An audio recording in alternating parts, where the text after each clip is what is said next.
Good morning, everybody. I'm out on the patio again, bright and shiny just after the sun has come up, and I want to show you a few more things that we've gotten out of the kiln. Most of them are Trinket boxes. This one is has the wrong slip on it. Let's see. This one is tourmaline. Oh yeah, this got switched. This is tourmaline. 3 coats of tourmaline, and this is a Potter's Choice color. It has a unique quality. I thought it was just going to be an opaque, solid color. Didn't know for sure because I hadn't ever used it before. But it has kind of a, I don't know. I don't want to say grainy because it's almost like somebody put bubbles on it and let it. Tiny ones, and then every once in a while there'll be a larger one. So that's probably, let's see, this is just plain brown stoneware. Those little spots may be a reaction to something in the clay, or it just may be a characteristic of the glaze. But it at first glance it looks like it's just a solid opaque color, but then it has this little interest in the glaze. So I'm kind of pleased about that. Nice glaze, kind of a subdued blue-green color. Very pretty. Let's do this weathered blue. You saw this color on a little piggy bank that I did. And this is just straight out of the jar too. This is 3 coats of weathered blue. And I made I put a little Shino cream, my favorite, on the very top part of this lid, just on that little knob. And I shouldn't have, because up here the Shino cream is white, but when it came down here it's kind of an off-white, and it sort of looks dirty compared to the white that's in this blue color. So I'll probably fix that, probably by putting more weathered blue on here and trying to cover it up. Beautiful color. It came out very nicely. Looks like a little frosty snow. And this is just plain brown stoneware. A little darker on the inside of the lid than it is on the bottom part. Let's see. This one is stone denim. Let me keep these in order or I'll be all mixed up. This one is stone denim, and it has kind of a similarity to this tourmaline in that it's not just a solid opaque Crayola color. This breaks very nicely over any texture, and on the top of there you can see, and around the edges. I mean, this really breaks because that's not a very deep impression right there, but you can tell that turns dark brown, almost black around the little ridges. Very nice little tailored looking Trinket box. And this one is copper float, and it's 3 coats of copper float. Nothing is added. I just wanted to see how that did on plain brown stoneware.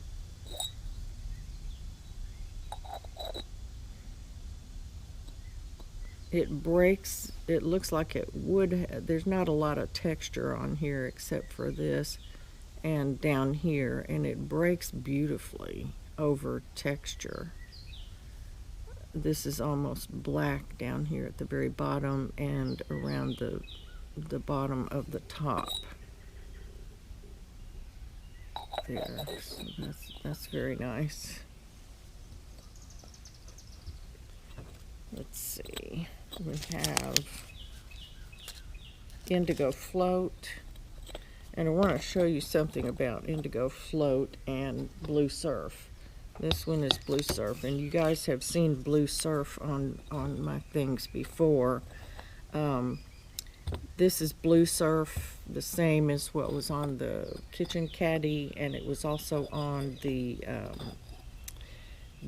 butter bubble. And this is a really dark blue. This one does not have any undercoat, underglaze on it, but it does have crystals around the top, the same as the butter bubble. This has three coats of everything on it, except up here I have 3 coats plus the coat of the crystals, and it did not go past. It even pooled at the edge rather than coming down over the side of that. So in the case where most of the time crystals will run off, this one ran to the edge and stopped. That's a Mako color. Now this is Indigo Float, and it's a Potter's Choice color. And I put a little bit of Arctic blue on the top, and I probably should have put none or more. I just put a little bit around there just to see what it would do, and it didn't do much. So probably I will redo this top when I do this one, and do something about that. But these are almost identical colors. This one, the Potter's Choice, is a little more refined in that there's not as much texture in the surface. I don't know. Let's see if I can turn that sideways to show you. I'll take the lids off so I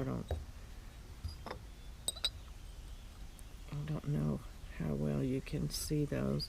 This one has a grainy effect all by itself, and this one has a grainy effect also, but it's just finer, and so this one looks more solid, like a solid opaque, than this one does. So that almost the identical color, and they certainly would complement each other if you were making like a set of something and wanted to use those. So let's see, I'll move this over here, put that there, put this here. This is an interesting little thing that I learned right here. I'm going to put all 3 of these out here so you can see them all together. These are all the same color. Believe it or not. These 3 things right here. This is on white clay. This is on Dillo white. Let's see, I'm going to put this there and that there and this here. Okay, this is Dillo white, and it's turquoise. It is Mako's turquoise. It's a transparent color. If I was going to use it on white again, I would probably put 4 coats instead of 3 coats. And I put some crystals in the little handle there. You can see the brush strokes just a little bit, but it isn't too distracting, but I think I would still put 4 coats if I was going to use that again on white. These 2 are identical colors, except that on this one, let me see here. On this one, after I put 2 coats of turquoise, and then I put 2 light coats of Mako's clear Crackle matte. So this has 2 coats of Crackle matte, and this has 1 coat of Crackle matte over 2 coats of Mako's Turquoise. So I think it's interesting to observe how this one has that little bubble. It looks like little tiny bubbles were on here and caused the glaze to kind of like that. So if I hope you can see the little I'm just turning this, hoping that the light will catch it in such a way that you can see those little spots that it made. So it's a shiny spot, and the rest of it is matte.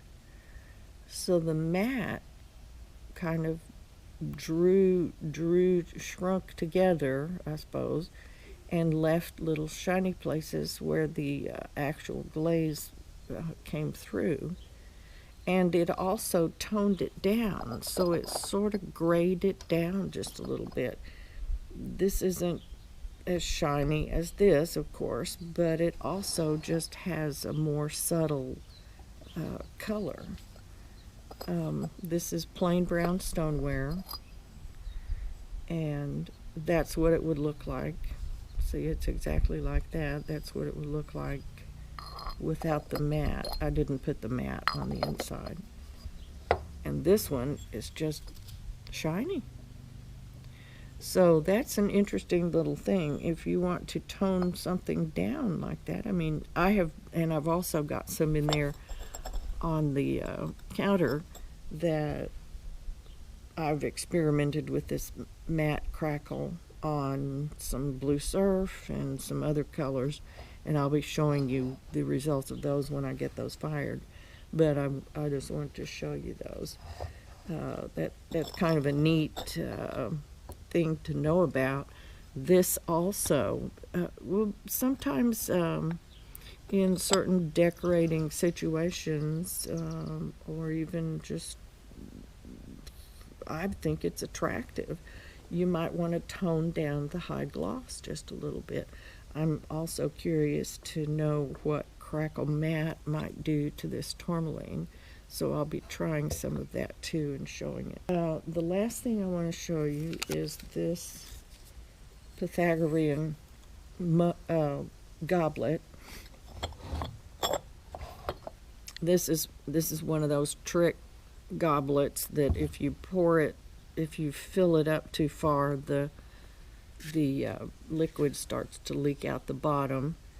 And there are plenty of videos on YouTube about how to make those, but I thought it would be cool to make one, and just a little conversation piece and something to show kids, especially if you're talking to them about how water seeks its own level and that kind of thing. This is deep fire brick with, let's see, with a little bit of copper float over the whole thing, just splish-splashed all over. And so you're seeing copper float right in here and right in this area here. Then I put ancient jasper around the top edge, so you can see the heavier application of ancient jasper, and it also ran a little bit. That looks like copper float right there. And sometimes the fumes from the chemicals on here will cause different things to pop out in the glaze. That's what's so exciting about doing this, is that you just have these little things that happen that are kind of cool. So anyway, that's ancient jasper over deep fire brick with a little bit of copper float splish-splashed around on it. And by splish-splash, I take a fan brush with a not very heavy amount of glaze on it, and I just kind of whoosh, whoosh, whoosh, whoosh back and forth without any particular direction, and I'm not even trying to cover the whole thing. I'm just trying to get some on there just to see what happens. So this is very nice down here. You can see some little metallic flecks where the iron in that clay is popping out. This is speckle brown, and so every place there's a little fleck of speckle, the glaze reacted with it, and you've got these little silver flecks, metallic flecks in that, and it's all over the whole thing. So that's a beautiful goblet. Okay, guys, that's all I have to show you for this time, and I'll be back when I get another batch for you and of experiments, and we'll see what happens. Thanks for watching. Bye-bye.